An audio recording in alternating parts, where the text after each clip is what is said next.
Hey there folks, it's your boy MoxZ Gaming. In today's video, we're gonna dive into 7 helpful tips for beginners out there. We'll be discussing how to avoid common mistakes, saving you time and resources, so you can focus on maximizing your gameplay and investing in those valuable characters and strategies. If you find these tips helpful and insightful, make sure to smash that like button and hit subscribe for more awesome content. First, let's talk about when it comes to the battles in the game. You've got both auto and manual battle options at your disposal. While auto battle can save you some hassle with its automated actions, when facing tougher enemies or challenging levels, manual control can give you the upper hand. You'll be able to strategically allocate your SP points for those special skills, execute normal attacks, and even push back the enemy. Here's a key point to remember: if you have characters with multiple costumes, make sure to manually switch between them and utilize different skills. This way, you can make the most out of their cooldown periods and enhance your battle flexibility and firepower. Oh, and don't forget, once the battle is over, make sure to replenish the stamina of your characters who are on the field. Just hit that auto button and set a minimum HP threshold, and you're good to go. Next up, let's dive into the topic of dupe scaling in Brown Dust 2, and to illustrate this, we're going to take Justia as an example.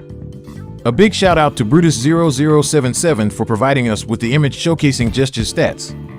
Now, brace yourselves because this is where things get wild. At a full +5 upgrade, Justia's damage output skyrockets by a staggering 3.4 times, while the SP cost decreases by a significant 40%. I have to say, this raises a major concern for me, particularly when it comes to free-to-play players tackling challenging content that's balanced around these power spikes. It's a glaring red flag that could potentially make it extremely difficult for F2P players to keep up in harder battles where this scaling is in play. So, folks, it's essential to be aware of the impact of dupe scaling and how it can affect your gameplay experience.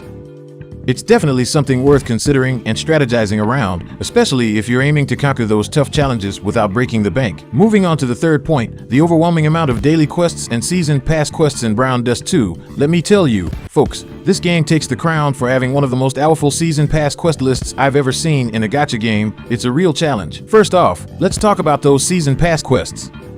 We're looking at a whopping 14 levels to push, which, let's be honest, feels nearly impossible to achieve. I mean, come on, even the developers have acknowledged this and are planning to extend the time period. Now, let's shift our focus to the daily quests. Brace yourselves, folks, because they're no walk in the park either. Completing 15 in-game quests alone can take up to an hour of your precious gaming time. I mean, who's got the stamina for that? And that's not all. You'll also need to collect 30 elusive glitter finds scattered across 10+ maps, master the art of capturing 10 twin bloody, craft 10 gears, consume 30 food items, and upgrade your gears a whopping 30 times. And remember, folks, these are just the dailies, not even the weeklies. But here's the kicker, my friends, the best rewards are tucked away at the bottom, leaving casual players waving goodbye to their hopes of attaining those shiny prizes. It's a tough pill to swallow, but that's the reality of it. So, there you have it, folks.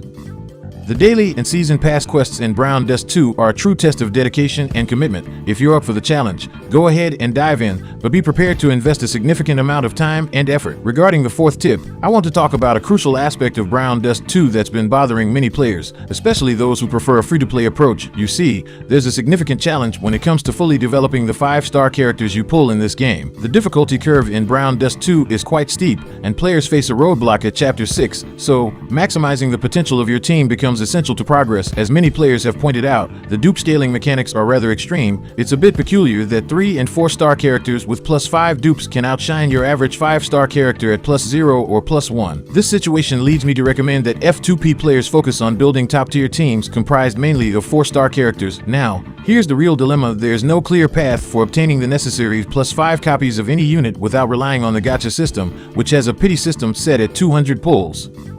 Recruitment, on the other hand, allows you to recruit each unit only once, and they never show up again. This creates a frustrating gap of 4 copies that F2P or light spenders have no straightforward way of bridging. To make matters more challenging, the major power spike for 5-star characters conveniently occurs at +4 and +5.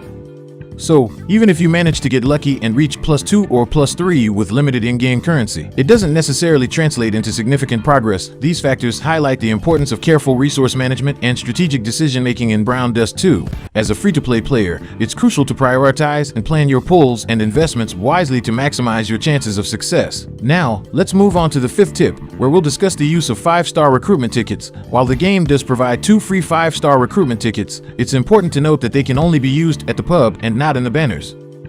Essentially, you have to frequently visit the pub to see if there are any 5-star characters available. However, this heavily relies on luck, as you may not encounter a 5-star character every time you visit, let alone the specific 5-star character you desire. I've been playing this game for 5 days now, and I haven't come across a single 5-star character at the pub. My 5-star recruitment tickets feel like Pandora's box, eternally dormant. I hope to use them up before completely abandoning this game. So, folks, it's important to be aware of the limitations and uncertainties surrounding the use of 5-star recruitment tickets. It's a gamble that heavily relies on luck, and there's no guarantee of obtaining your desired 5-star characters. Now, moving on to the 6th tip, let's talk about the weapon gacha, which I believe has also been a point of frustration for many players. Although there's a daily chance for a free draw, the odds of getting something good are quite slim. Even with the influence of rate-up events, it's still challenging. And even if you manage to pull a weapon from the event, it's useless if you don't have a character who can wield it.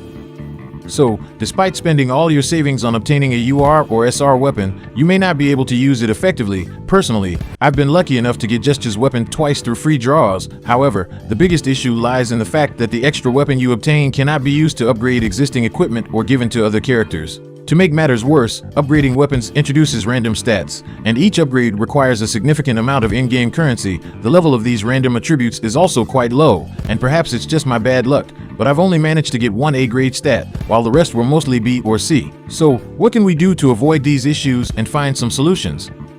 First, it's important to manage your expectations when pulling for weapons and understand that the chances of getting exactly what you want are low. Consider saving your in-game currency for future rate-up events or banners that feature weapons for characters you already possess. Additionally, instead of solely relying on gacha draws, explore alternative ways to obtain weapons, such as through in-game events, achievements, or special rewards. This can provide you with a wider range of options and potentially increase your chances of obtaining useful equipment. Lastly, when upgrading weapons, it's crucial to prioritize and carefully choose the stats you want to enhance. Focus on the attributes that will have the most significant impact on your gameplay and allocate your resources accordingly. By being mindful of these factors and adjusting your approach, you can navigate the weapon equipment system more effectively and avoid potential frustrations. Overall, Brown Dust 2 is a beautifully crafted game. One of its notable strengths is the convenience it offers to lazy players with its auto battle and acceleration systems. It even features a one-tap auto mode where you can simply click once to let your characters automatically navigate to the mission objective. Additionally, the game can be played in both portrait